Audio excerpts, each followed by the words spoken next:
glorificar muito a Deus por essa imensa oportunidade, por essa responsabilidade quase que inominável Deus nos concede de estarmos plantando essa igreja. Somos gratos a Deus, estamos satisfeitos em Deus e queremos, acima de tudo, glorificar a Deus. Você que nos visita, nós queremos agradecer a Deus pela vida de cada um. Seja muito bem-vindo. Este é o primeiro de muitos cultos neste local, assim nós desejamos para a glória de Deus e que todos vocês possam ficar à vontade, se sentirem bem, né? Para que nós possamos juntos glorificar-nos a Deus. Então, que o Senhor nos abençoe agora no momento da exposição da sua palavra. Eu quero convidar aos irmãos que possam se colocar em pé novamente, rapidamente, para que possamos ler o Salmo 51. Nós vamos ler do versículo 1 até o versículo 17. Salmos, no capítulo 1, dos versículos 1 até o versículo 17. Quanto vocês acham, hein?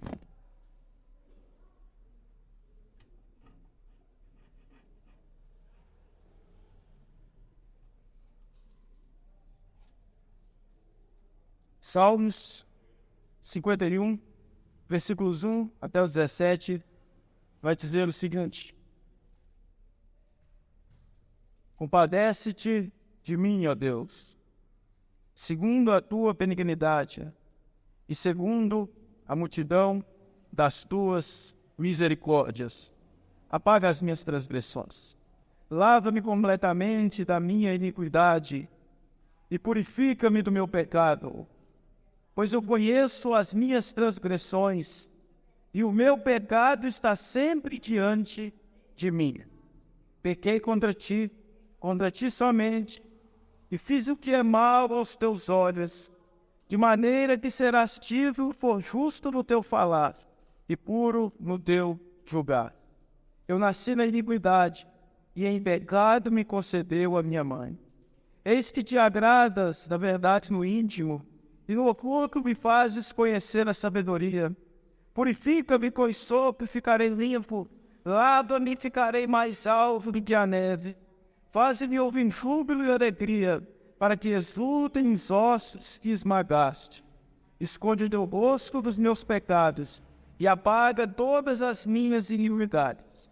Cria em mim, ó Deus, um coração puro, e renova dentro de mim um espírito inabalável. Não me lances fora da tua presença, nem me retire do teu Espírito Santo. Restitui-me a alegria da tua salvação, e sustenta-me com um espírito voluntário. Então ensinarei aos transgressores de seus caminhos, e os pecadores se converterão a ti. Livra-me dos crimes de sangue, ó Deus, da minha salvação, e a minha língua exaltará a tua justiça. Abre, Senhor, os meus lábios, e a minha boca manifestará o teu louvor. Pois não te agrada de sacrifícios, do contrário eu os ofereceria, e não tem prazer em holocaustos. Sacrifício agradável a Deus é o espírito quebrantado, coração quebrantado e contrito, não desprezarás, ó Deus. Vamos orar, podemos assentar. Senhor Deus, eu quero me colocar diante de Ti, Senhor, reconhecendo primeiramente, Deus, a minha fraqueza, Deus, a minha falta de capacidade, Senhor, em expor a Sua palavra que é eterna, a Sua palavra que é como fogo, a Sua palavra que é como um martelo, a Sua palavra que é como uma espada, Deus, de dois gumes. Me ajude agora, pelo poder do Seu Espírito, com a Sua graça, com a Sua autoridade, para que eu possa expor fielmente o que a Sua palavra diz. Abençoe também cada um, Deus, dos membros dessa igreja, dos visitantes, daqueles que estão aqui, Deus, sedentos por ouvirem uma exposição fiel de Seu Evangelho. Nos ajude, Senhor, a compreender a Sua palavra e a glorificar o Seu nome. É o que nós te pedimos, ó Deus, em nome de Jesus. Amém. Amém. Obrigado. Irmãos, hoje nós vamos falar sobre o tema arrependimento e restauração. Nós vamos fazer uma exposição dos Salmos 51. Eu queria que você ficasse com sua Bíblia bem aberta no livro dos Salmos, para que todos nós possamos entender a exposição dessa noite. Irmãos, para que nós possamos entender por que Davi escreve o Salmo 51 e o que está acontecendo, nós precisamos nos voltar aí para o segundo livro do profeta Samuel, mais especificamente os capítulos 11 e 12. Porque nesses capítulos do segundo livro de Samuel, vai nos demonstrar de forma dramática e melancólica a derrocada e o declínio espiritual da vida de Davi e do reino de Israel. Quando nós observamos o segundo livro de Samuel, nos capítulos 11 e 12, o que nós vemos ali é que Davi, o maior rei de Israel, aquele do qual Jesus é chamado de filho, ó Jesus, filho de Davi, ele entra em uma espiral, em uma derrocada de pecado, de crimes e de transgressões contra Deus. Ele, após ter negligenciado a obrigação de ir à guerra,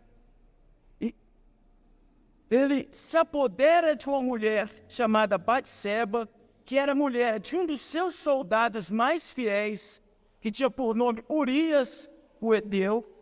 Esse soldado que Davi toma a mulher, ele estava no campo de batalha.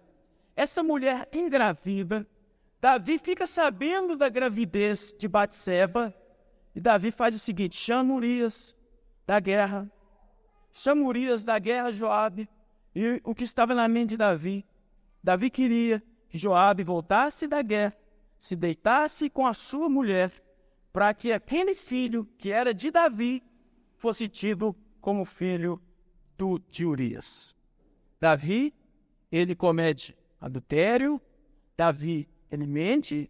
Se você for ler o relato em detalhes, você vai ver que Davi embebeda Urias para que Urias desça até a casa dele e tenha relações com a sua mulher, para que aquela mulher ficasse grávida, então Davi escondesse seu pecado. Davi está em uma derrocada espiritual. Davi está no fundo do poço. Davi está agora vivendo tempos de melancolia. A sua vida está envolta em pecados terríveis.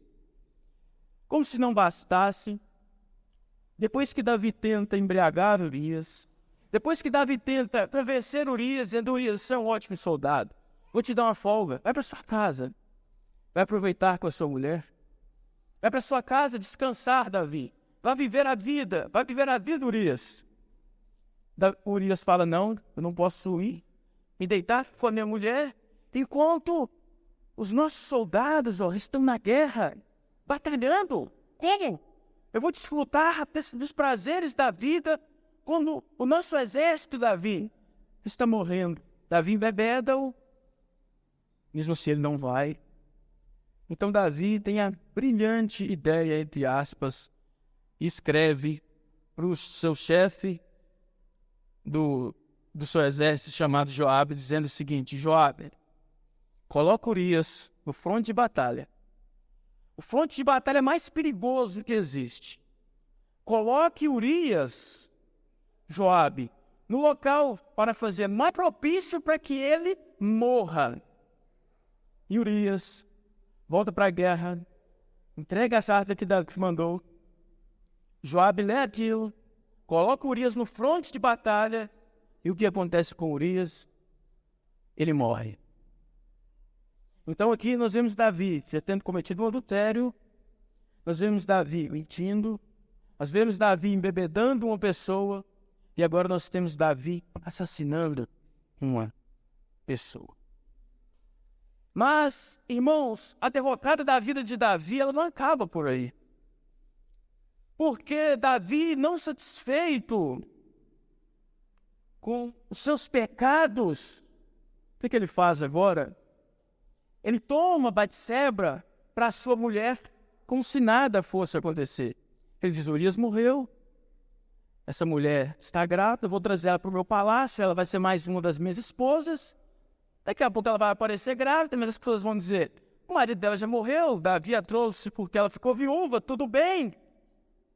Agora Davi traz essa mulher para dentro da sua casa, para que fosse a sua esposa, depois de todo esse arcabouço, depois de todo esse teatro do pecado, da iniquidade e dos crimes, pensando que tudo estava bem.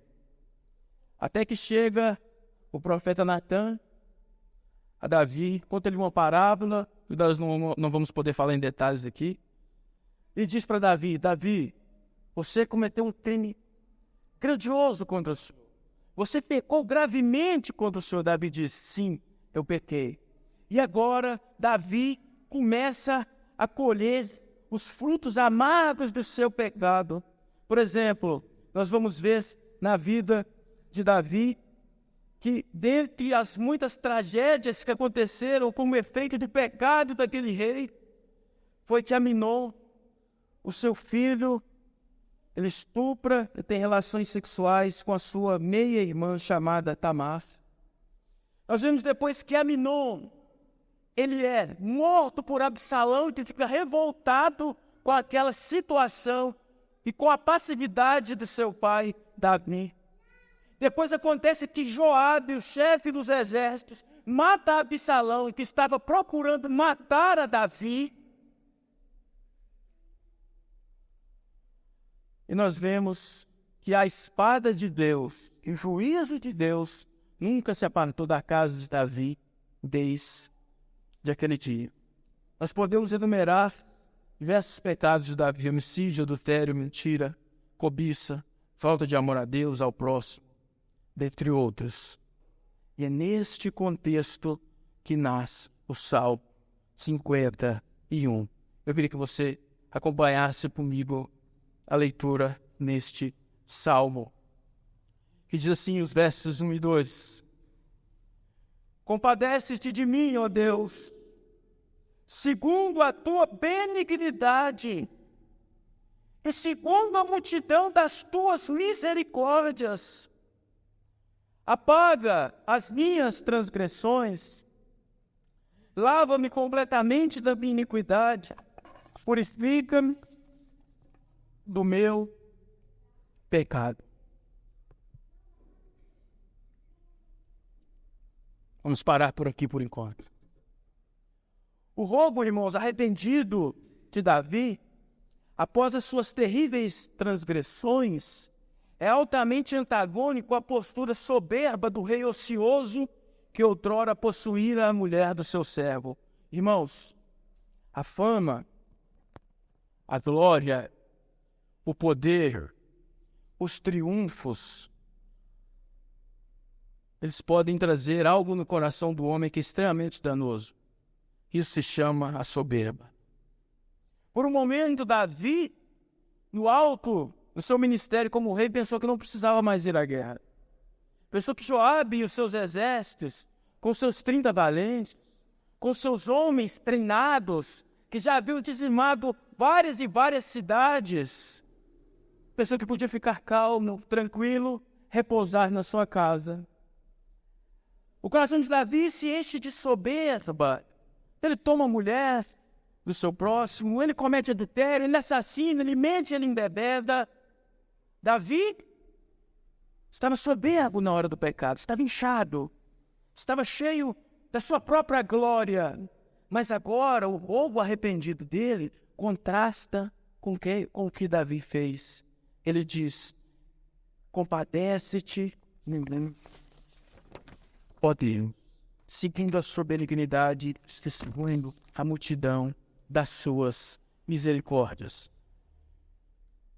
A petição de Davi está baseada na benignidade e nas muitas misericórdias de Deus. Ele não se coloca diante da face do Eterno, julgando que possa justificar-se a si mesmo, ou apresentar algo a Deus que pudesse absolver os seus tenebrosos pecados. Pelo contrário, ele confiava que somente a graça de Deus poderia operar através do perdão divino em sua vida. Perceba, irmãos, Davi, quando chega perante Deus, depois de ter sido acusado pelo profeta Natã dos seus crimes, ele não vira para Deus e diz, Senhor, mas nunca nenhum homem fez o seu reino crescer na terra tanto quanto eu. Senhor, mas nunca nenhum rei, apesar que só tinha tido um, né, Saul, então ele poderia se comparar com Saul. Senhor, nunca o reino de Israel cresceu tanto, ou tantas nações pagãs foram conquistadas. Ele diz: Senhor, tem misericórdia de mim, segundo a sua benignidade. Davi sabia que mesmo as suas melhores obras, as quais ele podia apresentar a Deus, não eram suficientes para justificá-lo. Portanto, quando ele peca, ele não recorre a nada que ele houvesse feito, mas ele recorre à misericórdia de Deus. Ele usa aqui 3 figuras importantes. Ele fala: apagar os pecados, lava-me da minha iniquidade e purifica-me. Ambas as expressões desejam expressar o sentimento de alguém que se sente sujo, imundo e impuro, além de demonstrar a profunda inquietação de alma e amargor por causa do pecado. Você já viu quando alguém se sente sujo? Aquela sujeira traz inquietação. Quando Davi diz: lava-me, purifica-me, apaga os meus pecados, o sentido é que Davi estava altamente incomodado com a sua situação. Aquilo estava tomando sono de Davi. Davi não conseguia mais viver normalmente, após ter sido confrontado por Natã e ter caído em si de que ele realmente havia pecado contra o Senhor. Então ele se sentia sujo, ele se sentia inquieto, ele se sentia imundo, e ele estava agora amargurado por causa do pecado. Estava amargurado. O rei poderoso, vencedor, lutador, conquistador, agora estava sujo, inquieto, por causa das suas terríveis transgressões. Os versos 3 e 4 vão dizer o seguinte: pois eu conheço as minhas transgressões, e o meu pecado está sempre diante de mim. Pequei contra ti somente, e fiz o que é mal perante os seus olhos, de maneira que serás tido por justo no teu falar e puro no teu julgar. Davi não oculta os seus pecados. Ele conhece as suas transgressões. Ele tem noção perfeita da gravidade do pecado que ele cometeu e convive agonizantemente com a culpa dos mesmos. Ele diz: o meu pecado está sempre diante de mim.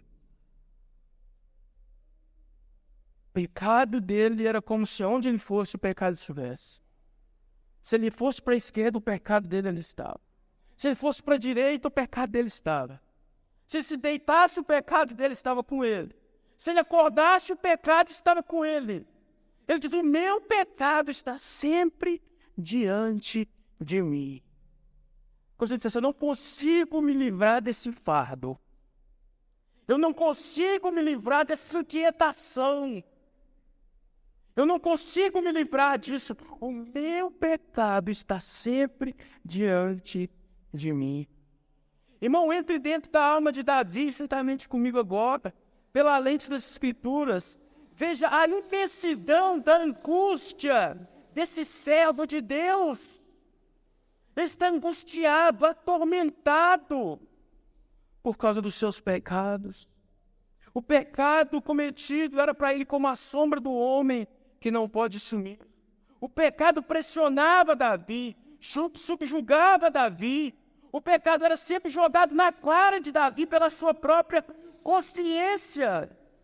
A esmagadora culpa o perseguia onde quer que fosse. Talvez aqui nos caiba a figura do peregrino de John Bunyan, quando aquele peregrino tem o fardo do pecado nas suas costas. Era como um fardo. É assim que Davi estava. É assim que Davi estava agora.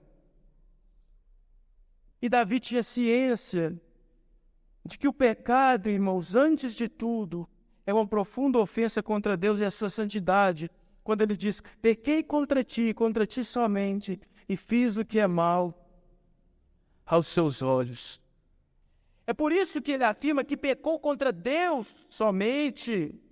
Obviamente, irmãos, Davi não está dizendo que não tenha pecado, por exemplo, contra Urias, ou contra Batseba, ou contra o povo de Israel, que havia confiado a ele, ao qual Deus havia confiado a ele o reinado.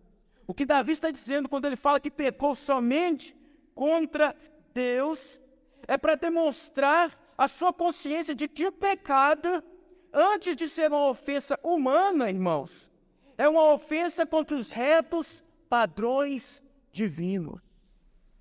Davi pecou contra Urias? Claro. Davi pegou a mulher de Urias. Davi assassinou Urias. Davi cometeu adultério. Davi traiu seu povo. Davi traiu a Deus.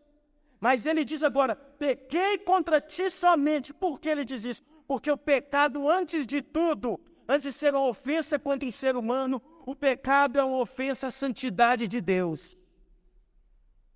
O pecado é uma ofensa a Deus e aos padrões de Deus que existem no mundo e que foram nos dados pela sua palavra, e Davi sabia disso.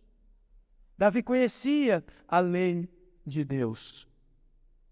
É por isso que ele diz: eu pequei contra ti somente, porque o pecado é, antes de tudo, uma ofensa contra Deus. Ele vai dizer,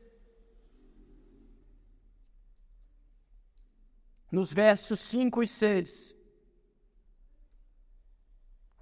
eu nasci na iniquidade, e em pecado me concebeu minha mãe. Eis que te comprases na verdade no íntimo, e no recôndito me fazes conhecer a sabedoria. Irmãos, Davi desesperado, agora ele proclama um grito de misericórdia, e ele recorre agora à sua própria geração como ser humano. Ele diz que nasceu em iniquidade. Olha o que Davi diz: eu nasci em iniquidade e fui concebido em pecado. O que Davi deseja pleitear ante a paz de Deus agora, irmãos, com essas afirmações, é que o Senhor contemple que Davi é um pecador depravado desde o ventre. Não é que Davi tenha se tornado durante a sua vida um pecador, não. Davi foi gerado em iniquidade. Ou seja, o pecado estava entranhado na sua alma, desde quando ele era feto em desenvolvimento, dentro do ventre da sua mãe. A sorte de Davi é que essa não é só a condição dele, mas é também a de cada um de nós que estamos aqui. Ele diz: Senhor, me perdoa, porque o Senhor sabe, ó Deus, que eu fui gerado em iniquidade. Ele está dizendo: Senhor, tu sabes que a semente do pecado é plantada no coração do homem desde a geração. Não é que o homem se torna um pecador, o homem já nasce com a semente do pecado entranhada na sua alma. Você quer saber que o homem já nasce pecador? Só você ter um filho. Eu digo, se você tiver um filho, você vai ver que o homem ele já nasce com algumas inclinações más. Isso é o que nós chamamos também dentro da teologia da doutrina do pecado original. E essa doutrina não se restringe só a Davi, mas ela se expande a todos os homens. É a corrupção de Adão. Romanos 3:23 vai dizer, por exemplo, o seguinte: todos pecaram e destituídos estão da glória de Deus. Efésios 2:3 vai dizer, éramos filhos da ira por natureza.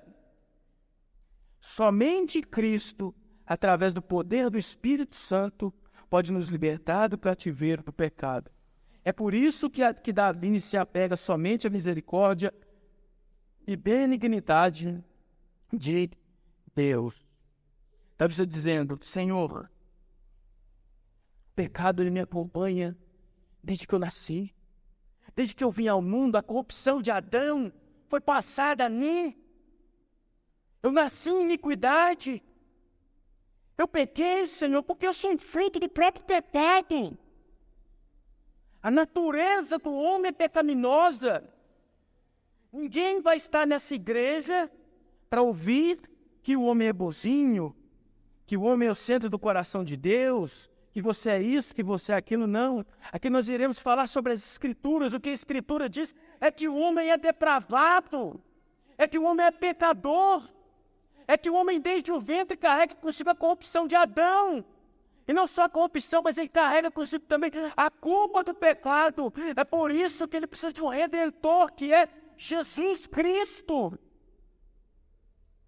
Se você fosse bom, se Davi fosse bom, Jesus não precisaria morrer por mim e por você, meu irmão. Jesus não morreu por nós, porque como a Escritura nos diz, nós éramos filhos da ira por natureza. E Davi sabia disso quando ele diz, meu Deus, eu sou pecador desde o ventre. Olha a agonia desse homem, irmão. Se você não leu o Salmo 51, com o seu coração transbordante, entendendo o contexto da vida de Davi, você pode achar que é somente mais uma literatura, mais um texto. Mas quando você entende quem aquele homem era, os pecados que ele havia cometido, e tudo que ele estava dizendo agora, isso começa a mexer conosco. Ele vai dizer no verso 7, purifica-me com hisopo e ficarei limpo, lava-me e ficarei mais alvo do que a neve. A figura no verso 7 aqui, irmãos, usada por Davi, a figura da purificação do banho judaico, no qual era usado o hisopo, que era uma planta utilizada no mundo antigo como uma espécie de limpeza religiosa. O hisopo era como se fosse uma espécie de uma planta na qual você fazia um molho, e naquele molho, segundo Levítico, no capítulo 14, dos versos 4 ao 6, o judeu que pecasse, cometesse algum adultério, ele passava por uma espécie de purificação. Então pegava-se aquele sopo, aquele molho, e jogava água sobre o pecador, para que ele fosse purificado. Aqui Davi está dizendo, purifica-me com hisopo. Ele não está ainda até o sacerdote dizendo, sacerdote, lava-me com hisopo. Ele não está ainda até nenhum líder religioso dizendo o seguinte, eu quero só passar por um banho religioso aqui para purificar o meu pecado. Eu pequei, então vou passar por esse banho religioso, e esse banho religioso vai limpar a minha mente, o meu coração e a minha alma. Ele diz, a Deus, ao próprio Deus, purifica-me com hisopo e ficarei limpo, lava-me e ficarei mais salvo do que a neve. Aqui Davi deseja que Deus faça com ele dessa mesma forma, o lave por completo. E confiando nisso ele afirma, lava-me e ficarei mais alvo do que a neve. Irmãos, não há pecado tão grave ou abismo tão profundo que Deus, através da operação do arrependimento no nosso coração, não possa nos resgatar. Irmãos, talvez eu não seria muito ousado em dizer que Davi cometeu pecados, humanamente falando, piores do que todas as pessoas que estão aqui. Se eu conheço mais ou menos cada um, eu acredito que você nunca matou. Eu acredito, tomara. Deus que você nunca tenha feito isso. Você nunca pegou a mulher do próximo. Tomara Deus que você também nunca tenha feito isso. Mas Davi, ele não ora com uma espécie de dúvida, dizendo, Senhor, talvez o Senhor me limpe. Talvez o Senhor me purifique. Senhor, quem sabe o Senhor me limpe. Ele está dizendo, lava-me e eu ficarei mais branco do que a neve. Você se lembra que ele estava se sentindo sujo? Ele estava incomodado, que aquele pecado se deitava e acordava com ele, que por onde ele andava o pecado estava. Agora ele confia em Deus, irmão, não existe pecado tão grave que Deus não possa perdoar. Não existe pecado e abismo tão profundo que o sangue de Jesus não possa purificar. Ele sabia que Deus podia purificá-lo dos seus crimes, das suas iniquidades. E é essa confiança que nós cristãos temos de ter. O apóstolo João nos fala algo semelhante a isso, por exemplo, em sua primeira epístola, no capítulo 2, no versículo 1, quando diz, filhinhos meus, estas coisas vos escrevo, para que não pequeis. Se todavia alguém pecar, temos um advogado junto ao Pai, Jesus Cristo, o justo. Ele está dizendo, eu escrevo essa epístola para vocês, para que vocês não pequem. Deus não quer que vocês vivam uma vida de pecado. Deus quer que vocês odeiem o pecado, abominem o pecado, arranquem o pecado da vida de vocês. Todavia, ou seja, porventura, se acontecer de alguém pecar, se acontecer de alguém tropeçar, se acontecer de alguém por algum momento fazer como aquela ovelha que fugiu do rebanho e foi até os montes, se afastou do sumo pastor, nós temos um advogado. Nós temos aquele que pode nos purificar, aquele que pode nos perdoar de todo o pecado, mediante ao arrependimento. Davi tinha consciência disso. Davi tinha consciência de duas coisas: da profundidade do seu pecado e do tamanho da graça de Deus.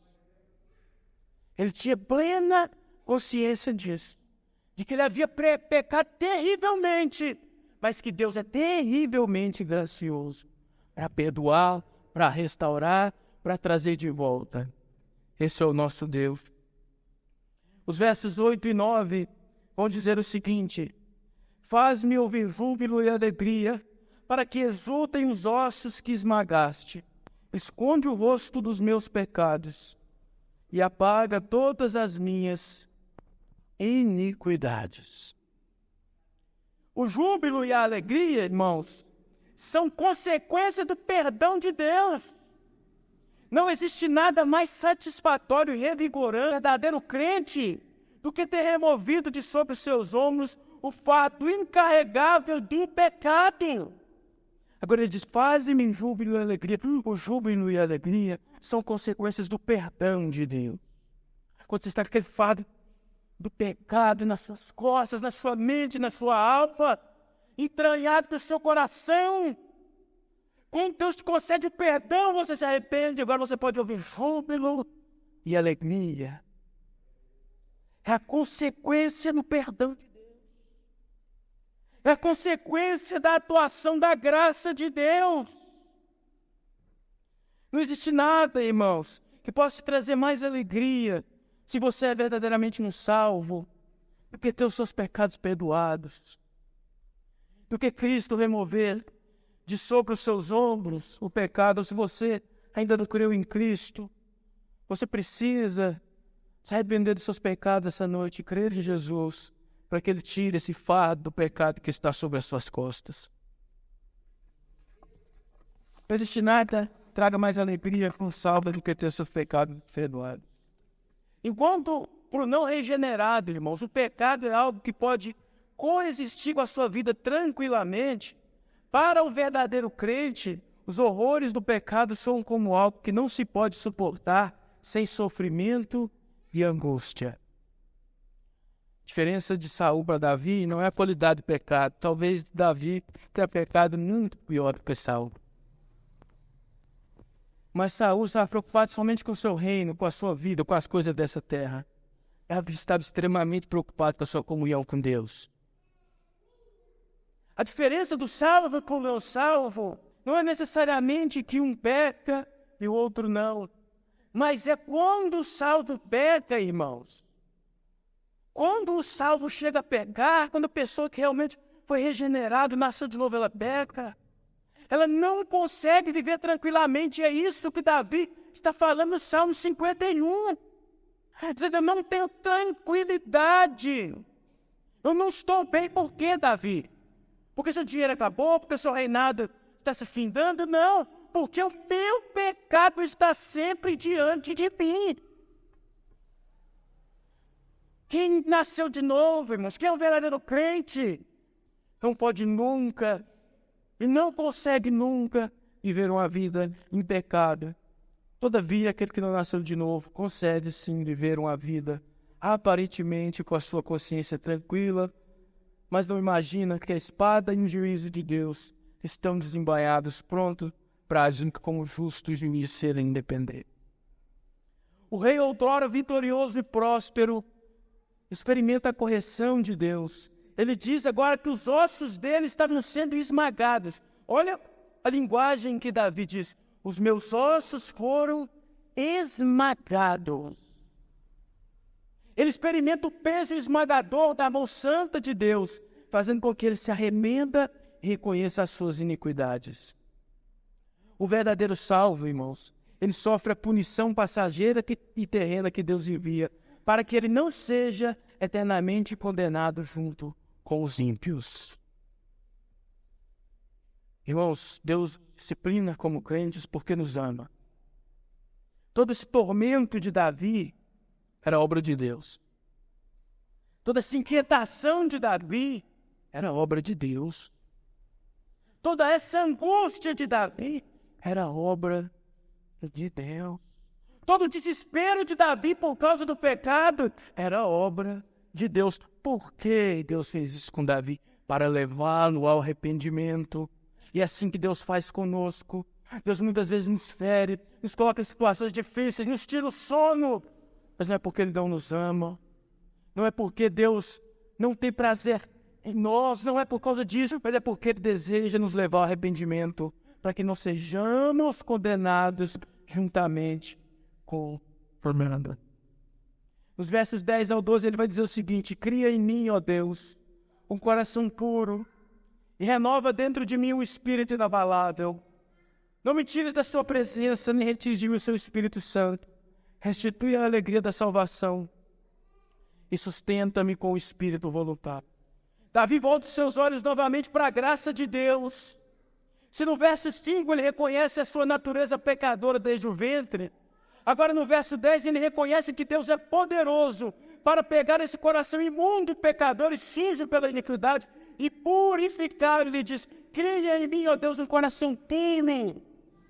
Renova dentro de mim um espírito inabalável. Ele está dizendo: Senhor, eu nasci em iniquidade, eu sou um pecador desde o ventre, mas Tu, ó Deus, podes fazer com que o meu coração seja refeito. Senhor, eu sei que em mim habita o pecado, a incapacidade, mas em Ti, ó Deus, habita o poder para fazer meu coração um coração novo, um espírito inabalável. A fraqueza está no homem, mas a graça está em Deus. O verbo usado aqui no versículo 10 para o criar é o verbo hebraico bará, que diz respeito a uma criação que só Deus pode fazer. Quando nós vamos estudar um pouquinho o hebraico, eu tive que estudar um pouquinho para essa pregação, nós vamos ver que existem 4 verbos que são usados para criar: bará, azar, yatsa e caná. O verbo bará, que é usado aqui para criar em mim, ó Deus, um coração novo, diz respeito a uma criação que só Deus pode fazer. Então está dizendo: Deus, somente o Senhor pode fazer nascer dentro de mim um coração novo. Deus, eu não tenho condições, eu sou um pecador desde o ventre, eu carrego comigo o pecado, mas o Senhor pode criar dentro de mim um novo coração. O homem não é capaz de purificar o seu coração por si mesmo. Sua natureza é caída e pecaminosa, ele carece da graça de Deus. Vamos avançando. Nós já estamos quase no final da mensagem dessa noite. Davi roga a Deus também para que o Senhor não retire de sobre ele o Espírito Santo, aí no verso 11. Muito provavelmente aqui Davi está se referindo à unção e à capacitação concedida pelo Espírito Santo para reinar sobre o povo de Israel, que havia sido retirada de Saul após os seus pecados de rebelião. Quando nós vamos ver a história dos reis de Israel, nós vamos ver que Deus retira o seu espírito de sobre Saul, retira de Saul a capacidade de reinar e de governar sobre o povo. E Davi, muito provavelmente, olhando a situação de Saul, porque Davi era aquele que ia lá dedilhar a harpa, onde Saul estava atormentado por demônios. Davi era aquele que ia lá dedilhava a harpa, os espíritos imundos saíam de Saul, e Saul retomava a consciência. Então Davi, muito provavelmente, olhando para a situação de Saul, ele disse: Senhor, não retires de mim o seu Espírito Santo, que aqui se refere à unção para reinar sobre o povo de Deus. O verso 12 é o retrato fiel do sentimento do crente verdadeiro regenerado quando cai em pecado e está sofrendo. Por isso, quando diz: restitui-me a alegria da sua salvação e sustenta-me com o espírito voluntário. Ao contrário do que muitos irmãos pensam, a salvação não se perde porque é um bem eternamente ordenado e decretado por Deus para desfruto dos seus eleitos. O próprio Senhor Jesus afirmou categoricamente que ninguém pode arrebatar as ovelhas das suas mãos. E Paulo nos diz sem titubear, nada pode nos separar do amor de Deus que está em Cristo Jesus. Essa doutrina, irmãos, é também conhecida como a preservação / perseverança dos santos. É Deus fazendo com que os seus filhos perseverem em sua graça até o fim, mesmo que para isso eles tenham de sofrer duras penas da correção de Deus, como é o caso de Davi. O que acontece então com Davi? O que acontece com Davi? O que acontece conosco quando nós pecamos? O que na verdade acontece com o crente verdadeiro, quando mesmo peca, é que a alegria da salvação, irmãos, perceba, Davi está dizendo aqui, Senhor, restitui-me a salvação. Restitui-me a alegria da salvação. O que acontece quando o crente verdadeiro peca é que a alegria da salvação, ela se esvai, ela desaparece. Toda a beleza da santidade e da graça de Deus murcha. E a vida do crente, que outrora estava repleta de alegria e desfrute de Deus, se transforma em densas trevas e sequidão. O prazer em Deus, que era o ápice da sua existência, já não pode mais ser alcançado. A jornada terrena se torna insípida e tenebrosa. Para o crente verdadeiro, nada pode ser mais valioso do que experimentar essa alegria triunfante, que é o gozo inefável da salvação em Cristo Jesus. O que acontece com o crente verdadeiro quando ele peca? A alegria da salvação, a alegria de Deus, o gozo eterno, a satisfação em Deus, ela se esvai. E é por isso que Davi agora estava atormentado, porque aquela alegria da comunhão com Deus, da salvação de Deus, havia se tornado sequidão, e é isso que o pecado faz. O pecado faz com que a alegria da salvação seja de nós retirada, e a nossa vida se transforme em um vale árido e seco. E é por esse vale que Davi estava passando, é por isso que ele diz, Senhor, restitui-me a alegria da salvação, me faz novamente experimentar a alegria que um salvo experimenta. Ele vai dizer nos versos 13 a 17, para nós caminharmos para o final. Então ensinarei aos transgressores os seus caminhos, e os pecadores se converterão a ti. Livra-me dos crimes de sangue, ó Deus, Deus da minha salvação, e a minha língua exaltará a sua justiça. Abre, Senhor, os meus lábios, e a minha boca manifestará os teus louvores. Pois não te comprases em sacrifícios, do contrário eu te daria, e não te agrada de holocaustos. Sacrifícios agradáveis a Deus são um espírito quebrantado, um coração compungido e contrito, não desprezará, ó Deus. Irmãos, o processo do arrependimento, ele pode ser amargo, ele pode ser doloroso, ele pode ser difícil, ele pode ser penoso, mas ele é necessário e escancara as portas da restauração plena. Davi, que por todo o Salmo 51, refere-se a si mesmo como um imenso transgressor da lei de Deus, agora reconhece no verso 13 que restaurado pode ensinar os transgressores e converter os pecadores. Olha o contraste. Então, quer dizer, depois que eu for perdoado, depois que eu passar pelo duro processo do arrependimento, depois que Deus esmagar os meus ossos, depois que o meu ânimo se tornar em sequidão, depois que a mão poderosa de Deus vier sobre mim e me levar ao arrependimento, então ensinarei aos transgressores os seus caminhos, e os pecadores se converterão a ti. Deus é tão bom, e a restauração que Deus faz na vida do pecador é tão completa, que mesmo um pecador como Davi, um criminoso da lei de Deus, depois de restaurado, ele podia ensinar os transgressores e converter os pecadores. Deus é poderoso para te restaurar essa noite, meu irmão. Abandone o maldito pecado em que você se encontra. Seja humilde como Davi. Confesse as suas transgressões. Assuma a sua culpa. Aceite a correção e o juízo de Deus, para que depois de restaurado, você seja um canal de bênçãos, para poder restaurar outras pessoas a comunhão com Deus e a santidade. Deus não quer só te perdoar dos seus pecados, te fazer uma vida santa. Deus quer que você possa ensinar os transgressores. Deus quer que você possa converter os pecadores. A restauração que o Senhor provoca em nós, pós-arrependimento, é completa. Ele não te leva ao arrependimento, te lava, te purifica, te dá vestes novas para que você fique aí implantado, viajando na maionese, não. Mas Ele faz com que você agora ensine os transgressores. Leve os pecadores ao arrependimento. Olha o que Deus faz com um criminoso como Davi.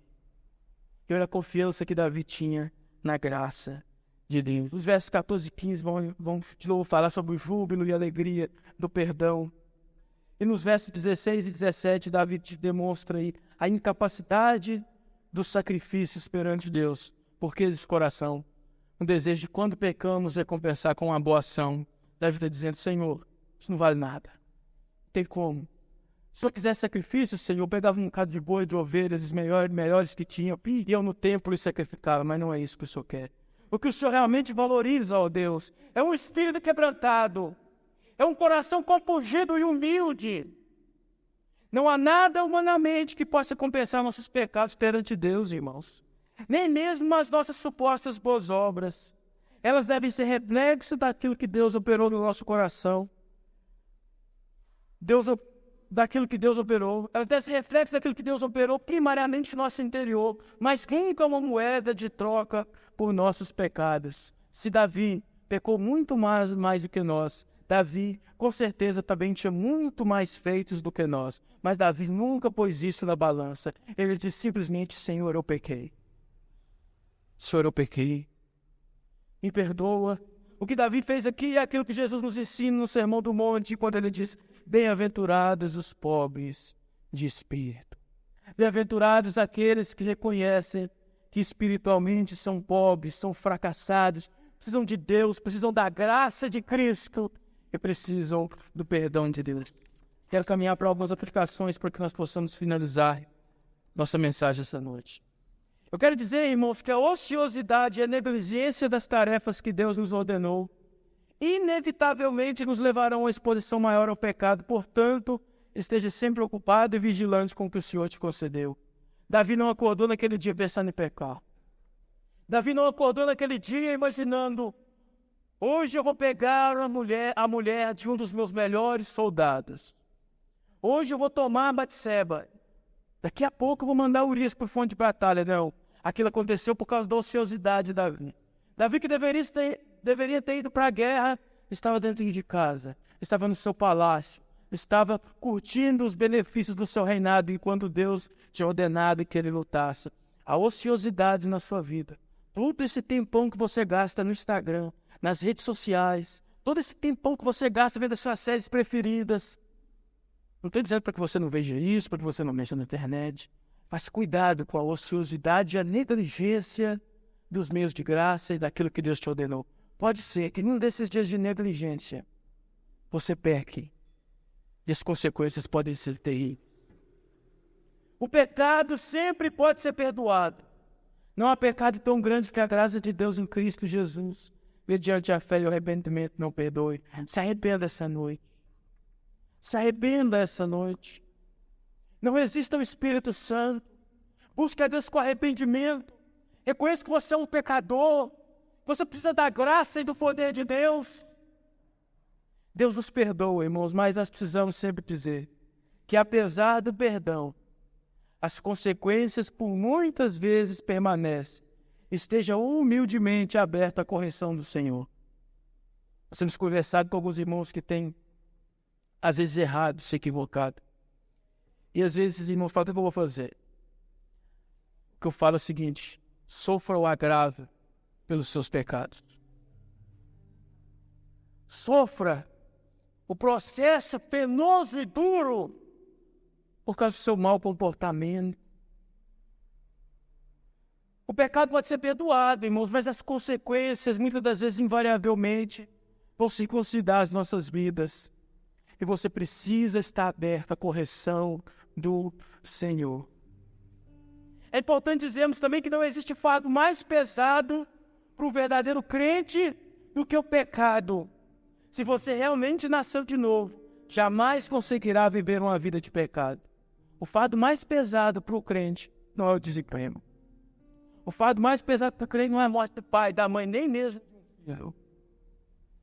O fardo mais pesado para quem nasceu de novo, ama Cristo, para quem foi refeito pelo Espírito de Deus, é o pecado.